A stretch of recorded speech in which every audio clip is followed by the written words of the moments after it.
Hola, ¿cómo están? Bienvenidos y bienvenidas a la segunda versión de la Cumbre Sabe Infancia, esta vez dedicada a los primeros años de vida.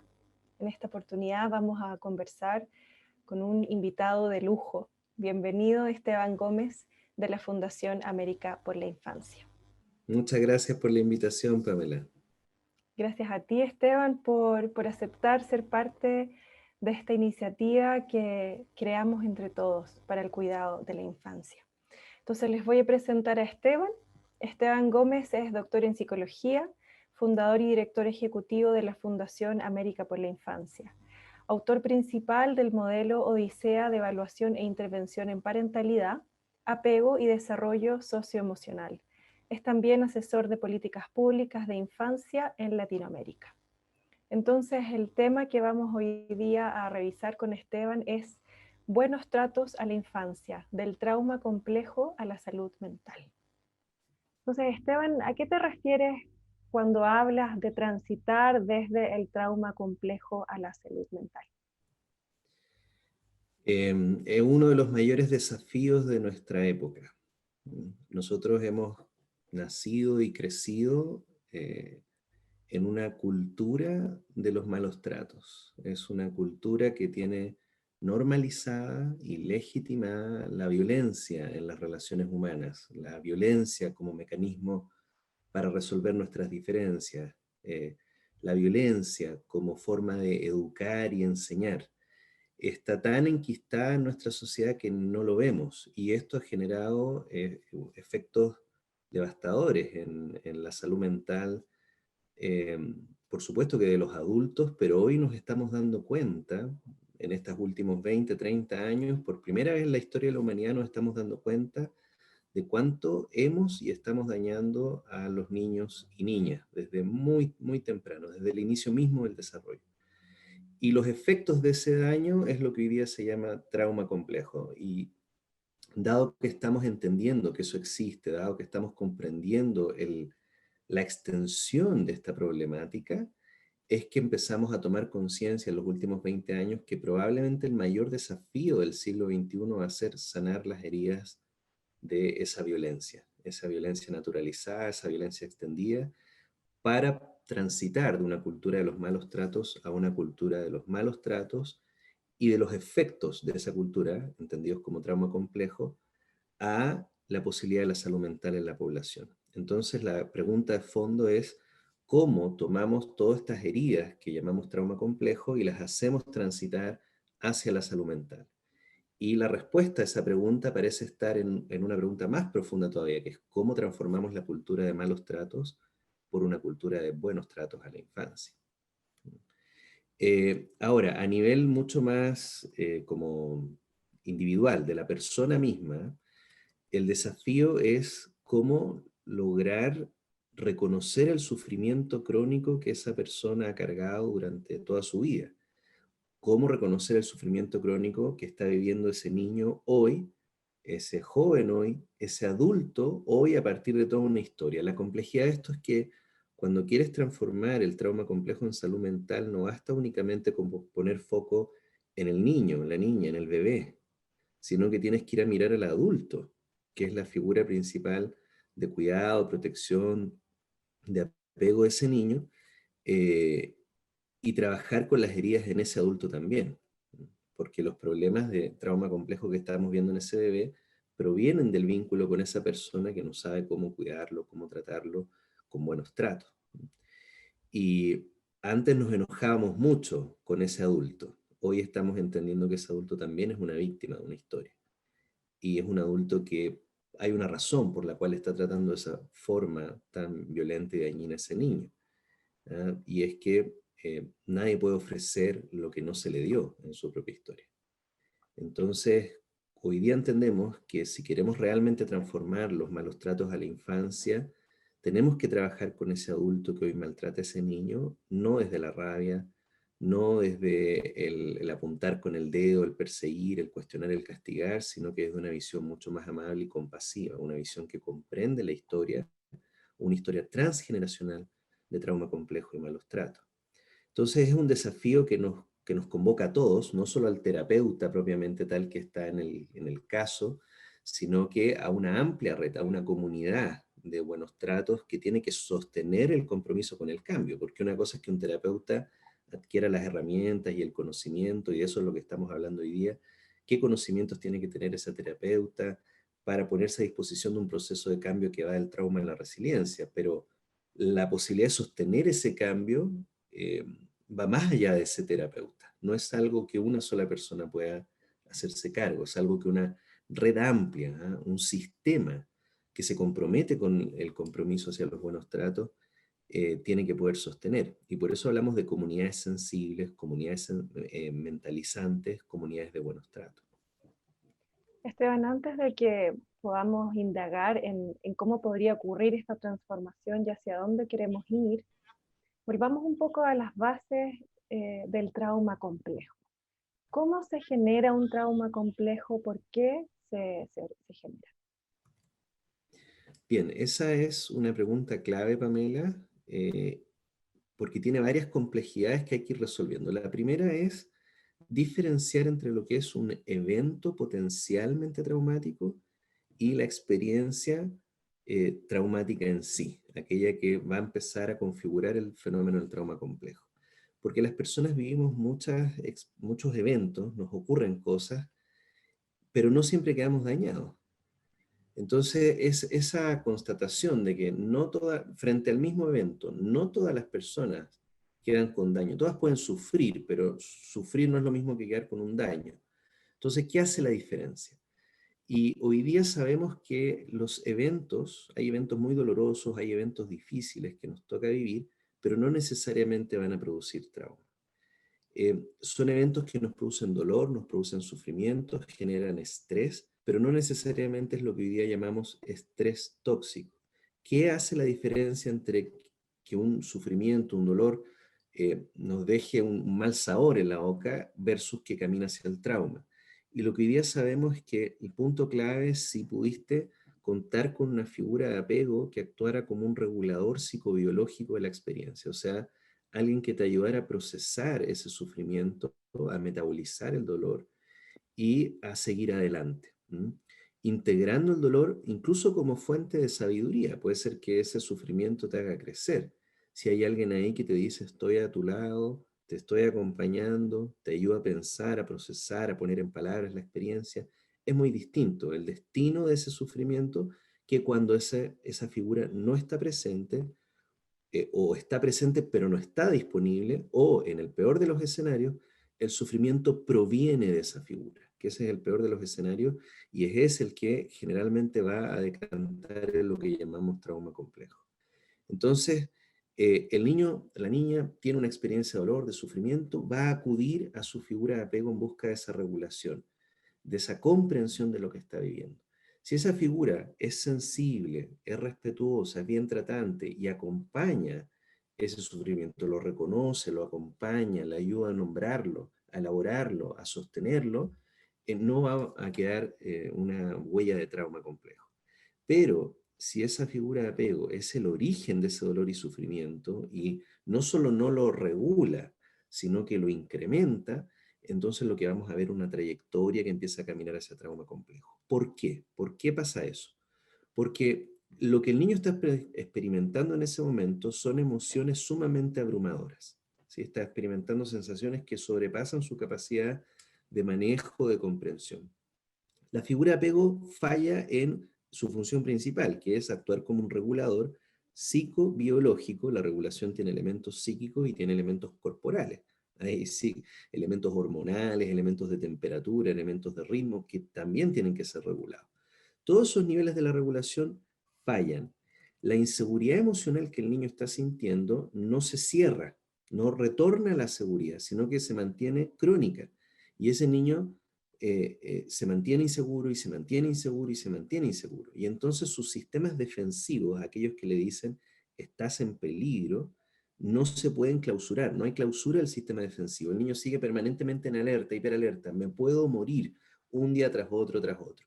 Y cuando eso sucede, eh, los sistemas neurofisiológicos del estrés no pueden recuperar la homeostasis.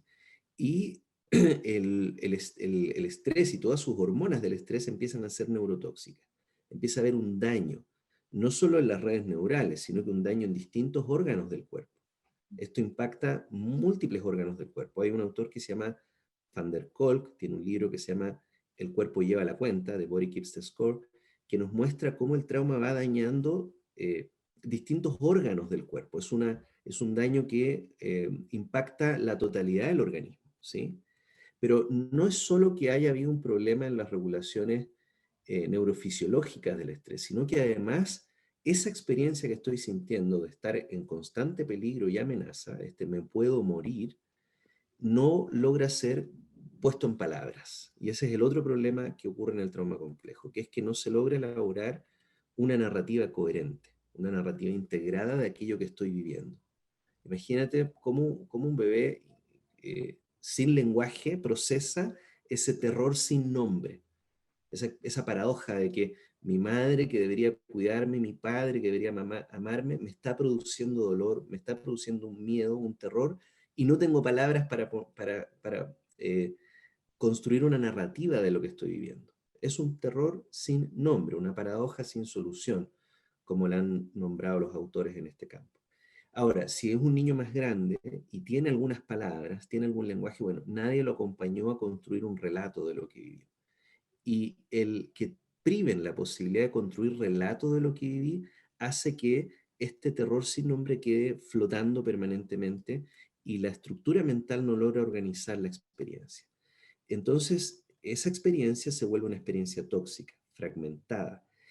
Y la forma en que la mente reacciona, hoy día lo sabemos, cuando enfrenta una experiencia emocional abrumadora que no es capaz de organizar, lo que hace la mente para protegerse, el self, el sí mismo, lo que hace para protegerse, es usar la disociación.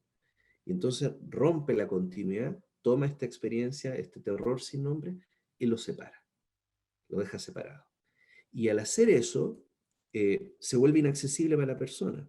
Pero no quiere decir que no se haya almacenado, y eso es lo que hoy día entendemos, se almacena. Solo que se almacena de una forma que no puedo poner en palabras. Se almacena como imágenes, las personas tienen pesadillas, ven cosas que no quieren ver una y otra vez, como sensaciones viscerales, una angustia que se siente en el estómago, una aceleración del corazón, una dificultad para respirar, una sudoración en las manos. Todo esto queda guardado en el cuerpo. Y lo terrible, Pamela, es que eh, queda en el núcleo del cerebro, en la parte central del cerebro, donde está todo el sistema límbico, la memoria emocional del hipocampo. Y esas memorias son unas memorias que solo existen en tiempo presente. Es decir, es algo que el niño percibe como que siempre está ocurriendo, una y otra vez, queda atrapado en esa emoción. Porque para poder dejar algo atrás, tengo que tener temporalidad. Y la temporalidad se construye en el relato. Son las palabras las que nos permiten decir, esto ocurrió y no va a volver a pasar. Esto pasó hace 10 años, no hoy, y no va a pasar en el futuro. Esa noción de pasado, presente, futuro necesita lenguaje, y el lenguaje ocupa la neocorteza. Pero esto quedó desconectado. Toda la neocorteza, que es la que construye esa narración, no tiene acceso a esas memorias emocionales. Funcionan como ejes separados. Entonces el niño está prisionero no solo en un terror sin nombre, sino que en algo que se repite una y otra vez como que estuviera pasando hoy. Y por eso tú ves un adolescente que puede tener unas explosiones de rabia absolutamente desbordadas por ningún gatillante aparente. Tú dices, pero si no le dije nada, y empezó a romperlo todo. O un adulto, en un momento de intimidad, por ejemplo, que alguien quiere tocarlo, quiere hacer un cariño, reacciona mal y rompe cosas y empieza a gritar y tú dices, ¿qué pasó? O ese papá o mamá que está jugando con el niño y el niño de repente le dice, no, déjame. Y el adulto, ¡pum!, reacciona y se convierte de una persona que estaba jugando muy cariñosa, pierde el control y se convierte en un monstruo para su hijo. Ahí es donde empieza a repetirse además el trauma complejo, porque ese niño creció para convertirse en un adulto sin haber elaborado lo que pasó, está prisionero de esos fantasmas Y los gatillantes de estrés hacen que se activen los fantasmas, y los fantasmas toman control. Yo quiero ser una madre que trata bien a mi hijo, pero los fantasmas de mi historia que no he podido conjurar están tomando control de lo que estoy haciendo ahora. Basta que el estrés suba para que se activen esas memorias del trauma, esas memorias emocionales del trauma. Y eso es lo terrible, que en el fondo la persona queda prisionera de una violencia de la cual no fue responsable, es algo que le hicieron en algún momento de la historia, pero ahora se la está haciendo a alguien más, y no a cualquier alguien más, se lo está haciendo a su hijo, a su hija, a la criatura que más ama en el mundo. Entonces, es una tragedia. Antes nos enojábamos con ese adulto, pero hoy que estamos empezando a entender cómo funciona el trauma complejo y cómo se hereda, esa comprensión nos tiene que llevar a la compasión, a una empatía muy profunda, a una compasión con el otro, para buscar sanar esa herida y cerrar esa brecha y detener la transmisión transgeneracional de estas dinámicas. Muchas de estas cosas son elementos que escapan al control consciente del otro. No es que una madre quiera aterrorizar a su bebé. No hay ninguna madre que yo conocí, y he trabajado durante años en casos de maltrato infantil grave, con las familias, digamos, que están en las situaciones de mayor vulneración de derecho a la infancia. Nunca me ha tocado un caso de una madre que realmente quiera hacerle daño a su hijo. ¿No? Basta una conversación amorosa, bien tratante, y esa persona se derrumba, empieza a llorar y dice, no sé por qué lo hago, no sé de dónde vienen, yo no quiero tratar hacia mi hijo, pero de repente me salen estas cosas, y basta que uno explore un poquito la infancia de esa persona para que todos estos elementos aparezcan. Por eso la comprensión de estos elementos debiese cambiar profundamente la forma en que los profesionales realizan intervención en casos de maltrato infantil, eh, y también en el campo de la salud mental. Ahí están, hay tantos temas de lo que ya mencionaste sobre los cuales quiero profundizar. Pero Vamos. bueno, lo primero, ¿cuáles son esos tipos de respuesta que como adultos compartimos con los niños, ¿cierto? Sin querer a veces hacerles daño, porque me imagino hay un espectro, tú nos hablabas de cierto maltrato severo, pero tienen que haber otras formas también de respuesta que sean Sí, igual dañinas para los niños. ¿Nos puedes contar un poco cómo ocurre este espectro? claro, claro. Mira, el tema con el trauma complejo, hace unos años empecé a trabajar en una definición del trauma complejo a partir de toda la literatura que se ha venido acumulando. Entonces, yo digo, el trauma complejo es una configuración somatopsíquica de alta vulnerabilidad para el desarrollo humano, o sea, una manera en que empieza a quedar configurado cuerpo y mente. Y esa configuración es generada, por supuesto, por experiencias crónicas de maltrato, de negligencia, abandono emocional, de abuso sexual. Todo ese tema ya está muy documentado y es la parte más grave, más visible, lo que la sociedad más entiende de este tipo de fenómenos. Pero la investigación ha mostrado, como tú bien señalas, Pamela, que esto es un espectro donde también hay orígenes que pueden terminar en trauma complejo que son menos visibles, menos dramáticos que estos otros que ya señalé, y que tienen que ver con serias fallas crónicas en la sincronía cotidiana. O sea, esto no es que yo tomo un niño y lo golpeo hasta que la persona se cansa de golpearlo, no.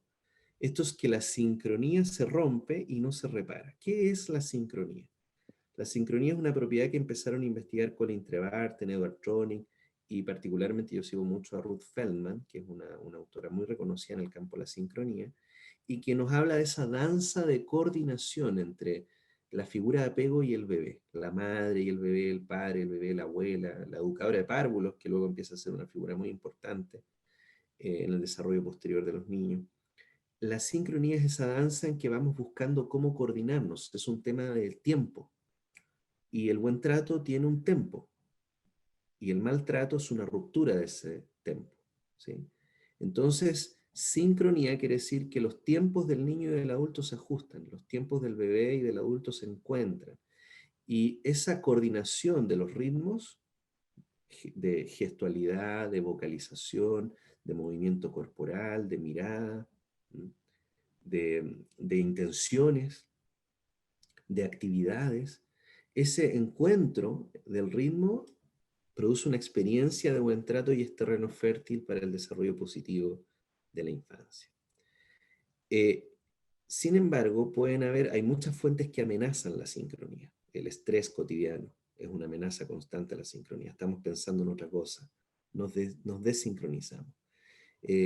Ocurrió algo afuera que llama nuestra atención, ya se rompe la sincronía. Nos están llamando por el teléfono o las mismas redes sociales, cuando se ponen a ver las redes sociales y ya no estás aquí y ahora, no estás de cuerpo y mente presente, no estás disponible, no es una crianza consciente, presente y disponible para el bebé, para el niño, para la niña. Entonces está tu cuerpo, pero en el fondo ni siquiera eso, está media, y tu mente claramente está en otra parte. Se rompe la sincronía. Y el niño va a intentar buscarla. Al principio los bebés no tienen muchas herramientas para hacer eso, depende muchísimo de que el adulto sea consciente y esté ahí para él o ella. Pero si le dimos un par de herramientas mínimas, ese niño crece y empieza a adquirir habilidades para capturar la atención de su madre o su padre. Ahora, y en ese momento se recupera la sincronía y no pasa nada, todo bien, seguimos adelante. Pero ¿qué ocurre cuando no sucede esa reparación? Piensa alguien que está de verdad, no sé, pasando por un divorcio destructivo y su cabeza está en otra parte, no puede estar aquí para su hijo. Y el niño va a intentar traer a la madre de vuelta, va a intentar traer al padre de vuelta, pero el padre no puede, no está disponible para eso. Hace como sí, pero en el fondo no. Esas fallas constantes de sincronía hacen que el niño empiece a sentirse igual de amenazado. O sea, mi figura de apego no está aquí para mí. Perdí a mi mamá. No sé por qué, pero la perdí. No está disponible aquí para mí. Y una bebé de 1 año se angustia mucho con eso. Es una amenaza evolutiva. O sea, si yo no tengo a mi mamá cerca, los depredadores me pueden comer. Eso nos enseñó la evolución durante 200.000 años.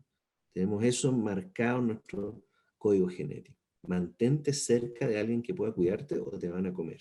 Eso nos enseñó la evolución. Entonces, no podemos decirle a la genética, oye, pero ahora no pasan esas cosas, porque en el fondo la genética no tiene todavía estas nuevas experiencias sociales de que estamos un poco más seguros. Ahora, no en todas partes es así, hay países en los cuales sigue siendo igual de inseguro por otras razones para los niños. Entonces es un mandato evolutivo muy fuerte. Necesitas que tu figura esté aquí y esté aquí de verdad para ti. Si se rompe constantemente esa sincronía, el niño se va a sentir en peligro, igual como si lo estuvieran maltratando. Y eso es una carga pesada para nosotros los padres. Una vez que entendemos eso, es pesado, porque quiere decir que tenemos que volver. Tenemos que volver. Yo ahora, de hecho, desinstalé Instagram y Facebook de mi teléfono. ¿Ya? Para poder estar más presente, porque son distractores que hacen que te vayas constantemente del aquí y el ahora. No quiere decir que no puedas hacer otras cosas, pero marca bien los límites para tu hijo, para tu hija. O sea, muéstrale bien que ahora en este espacio yo, por ejemplo, ahora yo no estoy disponible porque estoy trabajando. Entonces, pero esa marca es clara y después voy a volver. Y le digo, después voy a volver.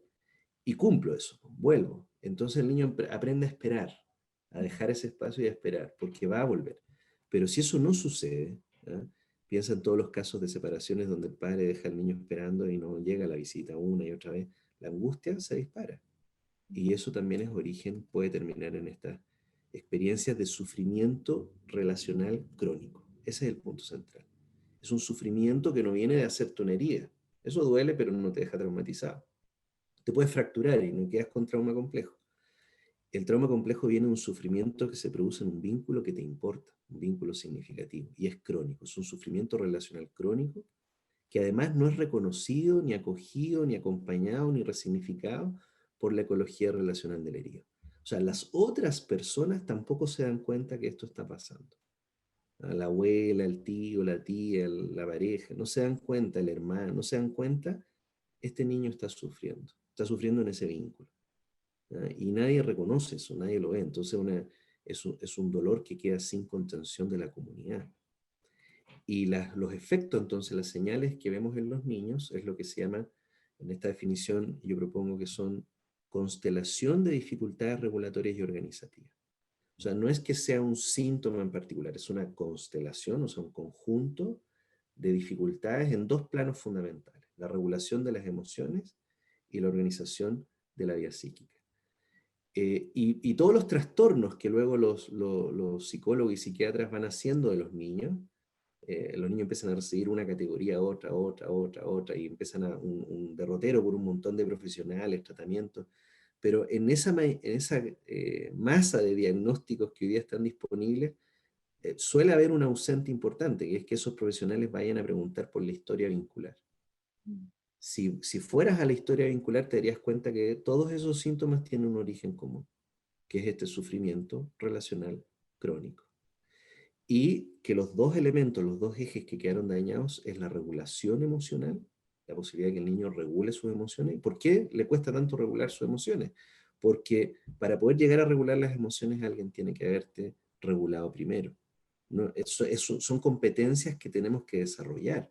Recién a los 5 o 6 años los niños tienen autorregulación básica, pero resulta que se les deja y se les exige al año, a los 2 años que se autorregulen. No pueden, no tienen cómo, los sobrepasa completamente ese sufrimiento. Entonces, eh, la regulación de las emociones es un punto central que el trauma complejo daña y está a la base de todos los otros trastornos que se ven después. Si tú dices déficit atencional con hiperactividad, trastorno conductual, trastorno oposicionista desafiante, depresión infantil, trastorno angustia, todos ellos tienen un elemento regulatorio a la base. Trastornos del sueño, trastorno de conducta alimentaria, todos tienen un elemento regulatorio a la base.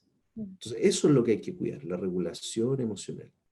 Y el otro es la organización de la experiencia, que tiene un elemento corporal, o sea, un cuerpo que se organiza en el espacio cuando hacemos rutinas, por ejemplo, a los niños, un día ordenado, con sus tiempos, con sus transiciones, se organiza, y tiene un elemento narrativo, o sea, hay alguien que me ayuda a poner en palabras lo que me pasa, y el lenguaje es un poderoso organizador de la experiencia, permite construir una narrativa, que es la base del self. Entonces, esos son los dos grandes ejes. Cuando tú ves un niño que no es capaz de regular sus emociones a los 8 años, sospecha de inmediato qué pasó en los vínculos tempranos, ¿no? Porque quedó dañada la capacidad regulatoria. Cuando tú ves un niño que se descompensa y se empieza a arañar, se muerde o muerde a otro, se pega cabezazos, se hace así, va a la pared y se empieza a mover, hace comportamientos de balanceo. eh, Después tú lo vas a ver en los adolescentes que se cortan debajo de la ropa, se hacen cortes o se peñiscan, son elementos regulatorios, se hacen daño, están llenos de moretones escondidos debajo de la ropa.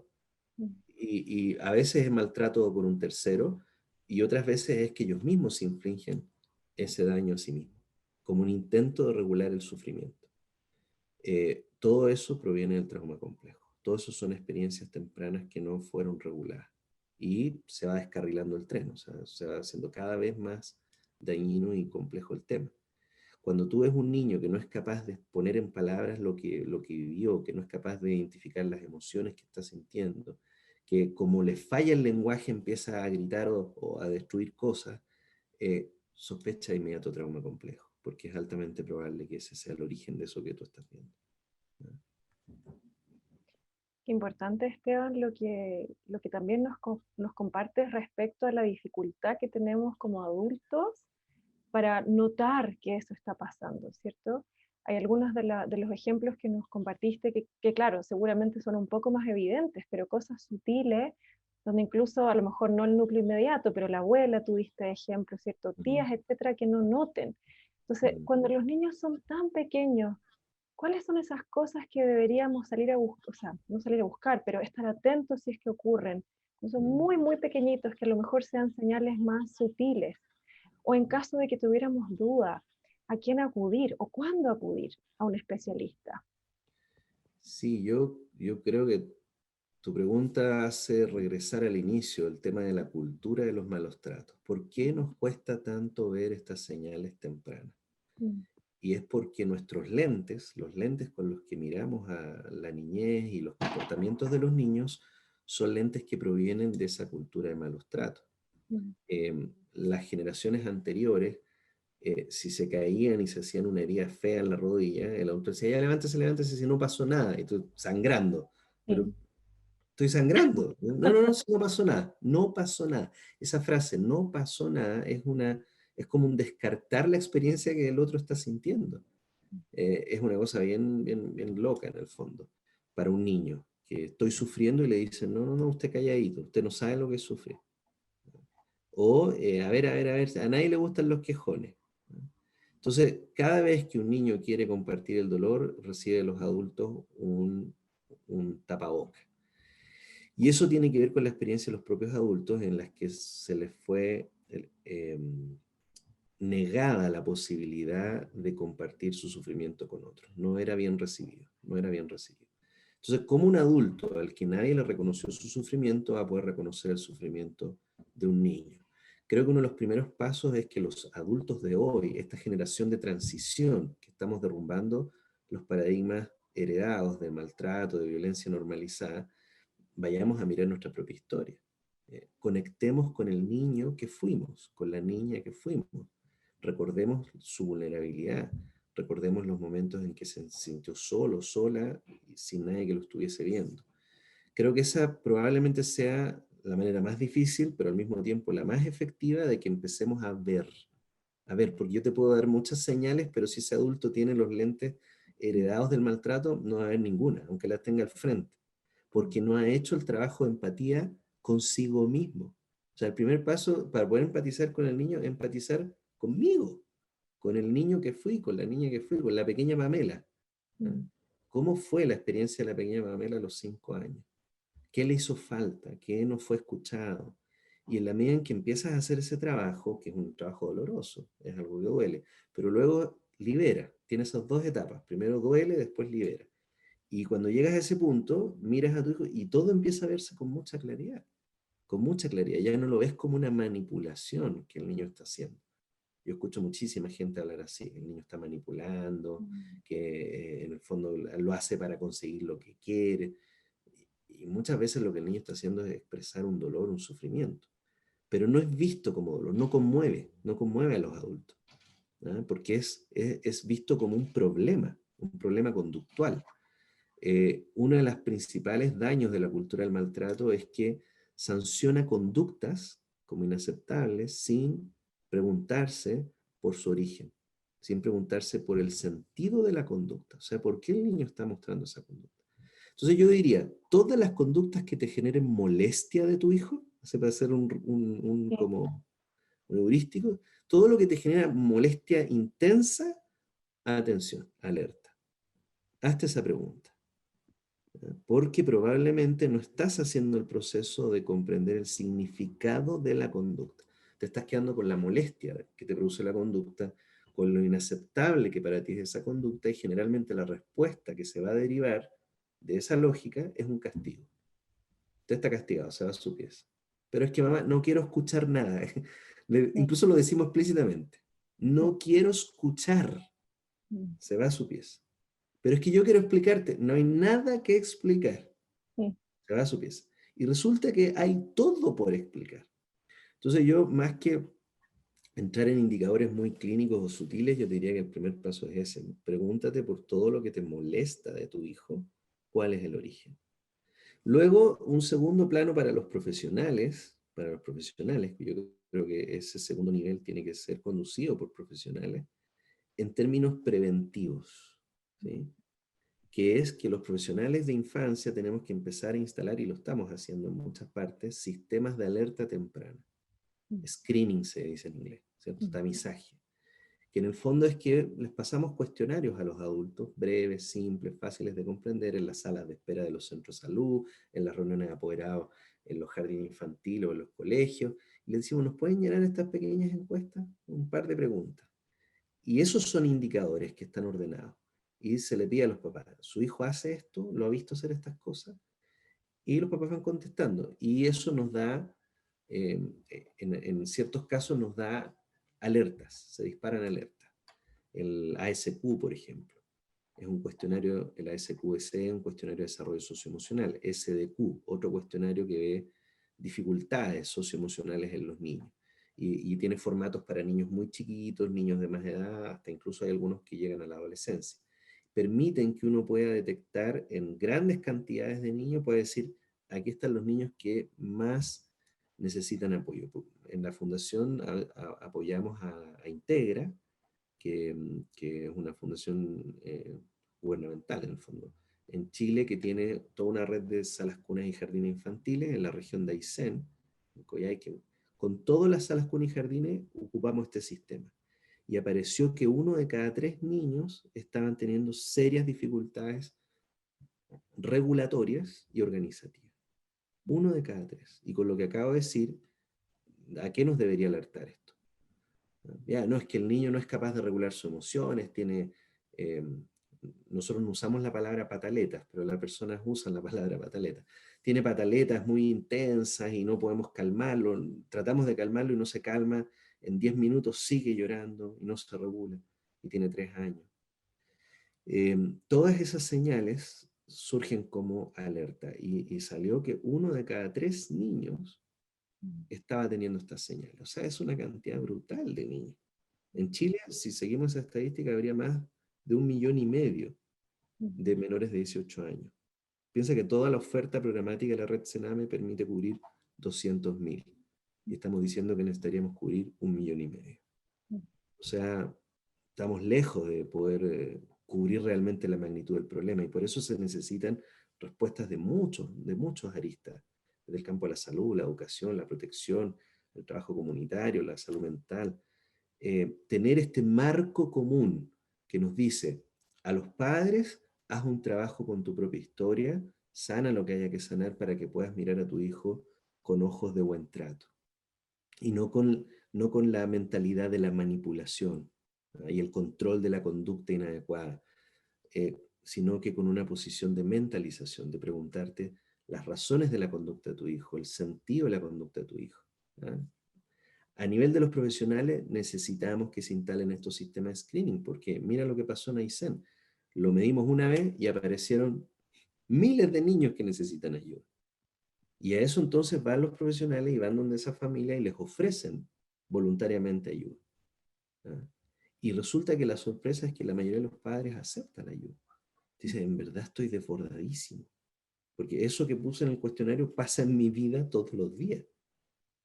¿Y quién querría vivir así? Las personas no quieren vivir así, quieren que sus hijos estén tranquilos, que jueguen sonriendo, que se hagan amiguitos de otros niños. Eso es lo que todos los padres y madres queremos vivir. Entonces cuando tú le dices, mira, esto no se trata de cuestionarte a ti, se trata de que estás viviendo de una forma que no te gusta, ¿no? Y hay cosas que podemos hacer para mejorar eso. Y ahí entonces empiezan los otros niveles, que es donde empiezas a necesitar tener dispositivos más especializados, en donde se puede hacer terapia familiar, donde se puede hacer biofeedback, que es una herramienta muy potente para producir cambios, donde se puede hacer una terapéutica del trauma complejo del adulto para sostener los buenos tratos, porque una cosa es que el adulto cambie de los malos tratos a buen trato, pero ese compromiso le dura 2 semanas y vuelve al maltrato. No queremos eso. Una cosa es producir el cambio y otra cosa es mantener el cambio. Y para mantener el cambio necesitamos que el adulto vaya sanando sus propias heridas de infancia, o si no, el compromiso va a durar muy poco. Los fantasmas van a tomar el control de nuevo. En ese sentido, un poco nos movemos de la lógica de la responsabilidad del individuo, del adulto, ¿cierto? Mujer u hombre, que pueda estar hoy día participando en la creación, ¿cierto? Involuntaria, por supuesto, de este trauma complejo en el niño, hacia un espacio donde somos corresponsables, donde la sociedad como un todo tiene que transformarse y configurarse distintamente para poder asegurar un mejor trato a los niños. Desde tu mirada, ¿cómo ocurre esa transformación a nivel sociedad? ¿Qué cosas son importantes? Yo creo que ya está ocurriendo, ¿eh? Tengo mucha esperanza en eso. Tengo mucha esperanza cuando veo que los contenidos que compartimos, por ejemplo, en el Facebook de la Fundación, hay meses que los ven 17 millones de personas. 17 millones de personas que están siendo convocadas por los buenos tratos. Cuando veo los comentarios, miles de comentarios de todo tipo, hay personas que se enojan. Y nosotros decimos a los niños hay que tratarlos bien y se enojan. Y dicen, ustedes son los que quieren destrozar el mundo y por eso el mundo se está yendo a la porra porque ustedes quieren que los niños hagan lo que quieran y se enojan. Algunos nos citan la Biblia. La Biblia autoriza, nosotros decimos, claro, pero en el Antiguo Testamento, como que vino Jesús y cambió en el Nuevo Testamento es otra cosa. O sea, hay que buscar los lenguajes del otro para empezar a tender estos puentes de diálogo. Y una de las cosas que vemos es que la evidencia científica, sobre todo la línea de psicología del desarrollo, teoría del apego, neurociencias afectivas, también del trabajo social, por supuesto, de los últimos 50 años, que la conocíamos un grupo reducido de académicos en estas torres de marfil de las universidades, salió de la Torre de Marfil ese conocimiento y está empezando a expandirse. Esta misma cumbre, es una oportunidad maravillosa para que miles de familias vayan teniendo acceso, miles de profesionales vayan teniendo acceso a estos conocimientos. Yo te digo, en la fundación llegamos a 17 millones, pero ¿cuántos millones de familias hay en Latinoamérica? Mm. Cientos de millones. Entonces, en realidad todavía es un porcentaje, en mucha gente, eso es bueno, pero todavía es reducido comparado con la globalidad de personas que habitan este mundo. Entonces, todavía la balanza es como una gran masa que está metida en la cultura del maltrato y no ve nada, y un pequeño puntito que está creciendo, en que ya está movilizando ese cambio.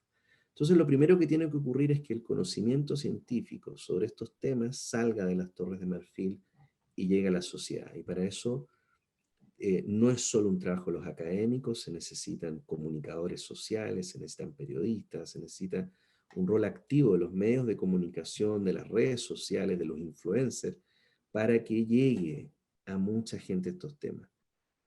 Películas, series de televisión tienen que hablar de estos temas, tienen que colocar estos temas en códigos y lenguajes distintos, ¿no?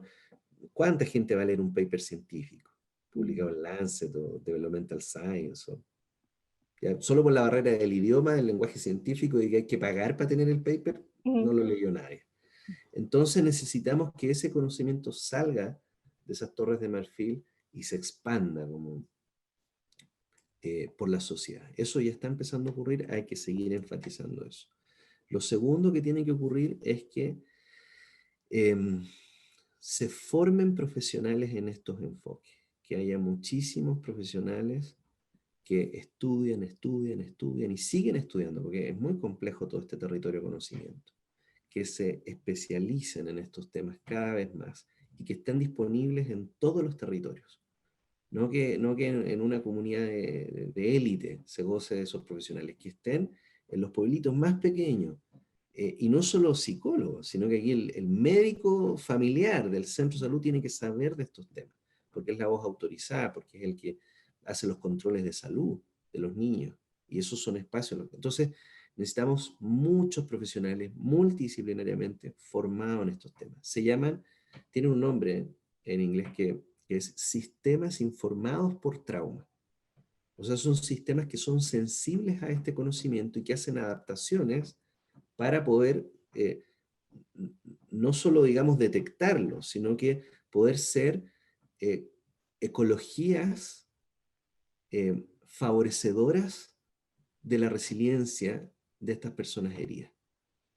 Eh, porque hacen las preguntas que hay que hacer, porque tienen el tono de voz que el otro necesita escuchar, porque no cometen estupideces como las que he escuchado muchas veces que dañan aún más al otro. ¿No? Como un caso una vez que vi una profesora de un colegio que se enteró que las niñas habían sufrido abuso sexual y las paró frente a la clase y le habló todo el curso de que las niñas habían sufrido abuso, así que por favor, No te ¿qué fue puedo eso? creer, Y le dejaron un estigma, las niñas trataron de suicidarse. Yo no era te terapeuta en puedo ese creer. caso, tuve que ir al colegio, tuve que hacer toda una intervención en crisis. Y ese descriterio, ¿de dónde vino? O sea, ¿cómo esa profesora hace algo así? Después resulta que las otras mamás empezaron a apuntar con el dedo a esta niña como las abusadas. Por Y les supuesto. prohibían juntarse, porque claro, las niñas estaban con conductas erotizadas, que es parte Mm. de los daños del abuso. Y entonces las otras niñas empezaron a alejarse y las dejaban solas en los recreos, porque eran las abusadas. La mamá, que además tenía una historia de abuso, esto le activó todos sus propios temas personales, trató de suicidarse. Entonces, y todo parte por una profesora que no sé por qué razón siente que tiene que ventilar esto en la reunión de apoderados, delante de todo el curso. Ese tipo de cosas que ocurrían mucho hace 15 años atrás, hoy día están pasando, espero que menos, espero que haya profesores más formados en estas cosas, porque si no, ahí es donde tú tienes que la comunidad no solo no sostiene, sino que es origen de daño. Mm. Las instituciones son origen de daño. Y una persona que ya viene con trauma, ese daño no es grado 1, ese daño se multiplica y es grado 200. ¿Ah? Otra persona tal vez podría resistir mejor un golpe de esos, pero alguien que ya viene dañado, que ya viene fragilizado, se desploma cuando pasan esas cosas. Por eso es tan importante que haya muchos profesionales multidisciplinariamente sensibles a este conocimiento sobre trauma, apego y resiliencia. Y el tercer plano es un compromiso de la política pública. Esto tiene que llegar a instancias gubernamentales, legislativas, institucionales. Tiene que haber financiamiento para estos temas. Tiene que haber una ley de salud mental en cada país. Tiene que haber una ley de prohibición del castigo corporal. Tiene que haber una ley de promoción de la parentalidad positiva.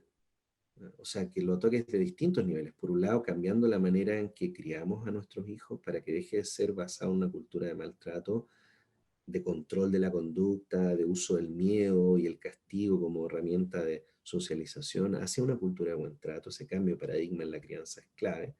Pero también tienen que haber instancias especializadas, terapéuticas, que permitan intervenir en los vínculos, sanar el trauma complejo en los casos en que el daño está mucho más enquistado. Y tienes que manejar esas dos lógicas y la política pública tiene que visualizar la integralidad de estos esfuerzos, no como esfuerzos separados, sino que como parte de un gran sistema interconectado.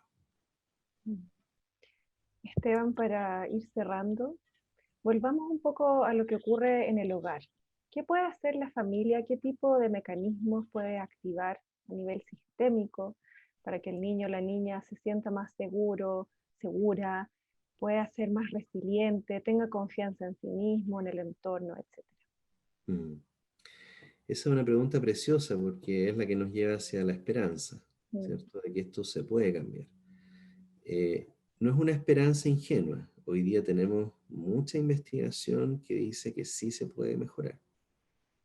No solo que los niños pueden sanar en nuevos vínculos, por ejemplo a través de la adopción, sino que los padres que hoy ejercen maltrato pueden cambiar esas trayectorias de interacción con sus hijos, pueden dejar el camino del maltrato y aprender un camino buen trato. El punto central es si creemos que la parentalidad es un instinto o un aprendizaje. Yo creo que es un aprendizaje. ¿Ya? Sé que es muy romántica la idea del instinto materno, pero yo creo que es dañina. Creo que es mm, dañino pensar que hay mujeres que tienen un instinto que les dice todo lo que necesitan saber y otras que no. Porque yo trabajé con muchas mujeres que la voz interna no les susurraba cosas bellas hacia sus hijos. La voz interna era una voz de trauma, que mm, les decía que hicieran cosas muy feas. Entonces, si yo pensara que la maternidad es un instinto, esas mujeres no tendrían ninguna oportunidad. Yo prefiero creer que la paternidad y la maternidad es un aprendizaje, que se construye a partir de oportunidades para aprender. O sea, tienen que darte la oportunidad de aprender lo que es el buen trato.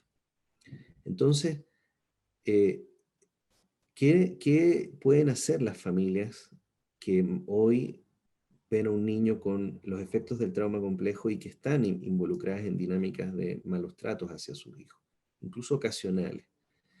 Bueno, el primer paso es tomar conciencia de que están en esas dinámicas. Eso es un paso muy difícil porque uno quiere defender las razones por las cuales hace las cosas, quiere sentirse el bueno de la película, ¿no? Nadie quiere ser el malo de la película. En muchos casos ese reconocimiento pasa por darte cuenta que a ti también te maltrataron tus padres y eso es muy difícil que alguien lo reconozca por dinámicas de lealtad. O sea, mi mamá es la mejor mamá del mundo, ujú. pero tu mamá te golpeaba. No, no digas eso. Mi mamá me quería que yo fuera alguien de bien. Las personas saltan y defienden a sus madres, aunque los hayan maltratado. Entender que tu madre hizo lo mejor que pudo con las herramientas y conocimientos que tenía, te libera un poco de esa carga. Y puedes empezar a darte cuenta, sí, lo intentó, pero también me hizo daño. Y hoy yo estoy transmitiendo ese daño a mi hijo. Ese es un paso muy, muy importante, que ya dando ese paso el niño va a empezar a sentirse más seguro. ¿Sí? Lo siguiente que hay que entender es que la seguridad emocional y la organización de la experiencia se construyen en el día a día cotidiano. Zero to Three, una organización norteamericana que lidera estos temas, habla de Magic of Everyday Moments, o sea, la magia de los momentos cotidianos. No es en los grandes eventos, no es que tú llegas y le regalas un tremendo juguete para que sepa cuánto lo amo. No, no, no. El niño no construye su núcleo, su core de soy un niño amado, no se construye porque le regalas un juguete carísimo o el último smartphone. De hecho, al contrario, muchas veces esas cosas debilitan esa sensación. la sensación de sentirse amado, la confianza en que soy un niño amado por sus padres se construye en la magia de los detalles. Por lo tanto, valorar los detalles, los buenos días al levantarse, las buenas noches al dormir y de reservar tiempos para eso. Es un tema como de planificación. Tienes que reservar un tiempo para que sea un momento especial. El momento de las buenas noches debiese ser mágico. Es un momento de 20 minutos, media hora en que tú estás ahí y no tienes nada más. Estás ahí, lo reservas. Resuelve todo lo otro antes o después, pero ese es un momento que cuidas, porque es un momento en que tu hijo puede sentir, de verdad sentir, no lo que se siente cuando te regalan algo, eh, sino que lo que se siente cuando el otro está ahí para ti día tras día, noche tras noche. Poner atención a los momentos de vulnerabilidad y fragilidad de tu hijo, cuando está enfermo o enferma tu hijo. Cuidarlo con presencia, porque muchas personas que vienen de historias en las que no fueron cuidadas no saben cuidar. Casi les molesta que el otro esté enfermo. Entonces, tomar conciencia de eso y destinar un tiempo para que esos cuidados sean de verdad cuidados, ¿no? Que los rituales del día a día sean especiales. Momentos especiales pueden ser 2 o 3 momentos en el día, pero que son especiales. Que los momentos en que tu hijo te necesita porque está frágil, porque está enfermo, tú estás ahí y te entregas a eso. Y yo te añadiría un tercer eje, que es el juego, la importancia de jugar.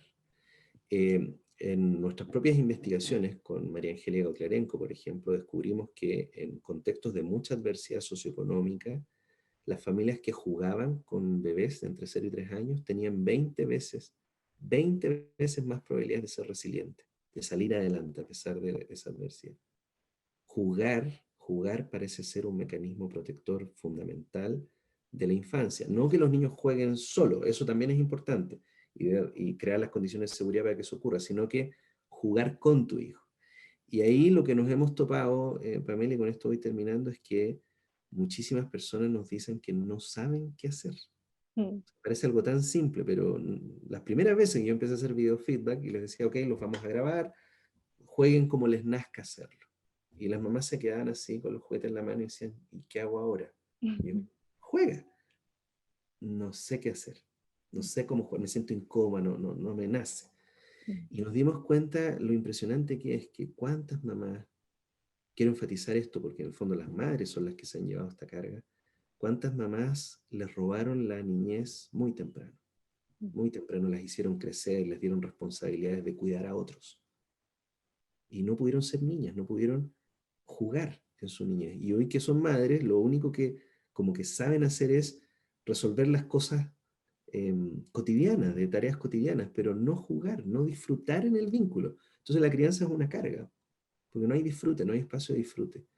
Y la conclusión de ese estudio fue que enseñar a jugar debiese ser una política pública, sobre todo en primera infancia, especialmente en primera infancia debiésemos enseñar a jugar a la población y disponibilizar juguetes para que puedan jugar con sus hijos.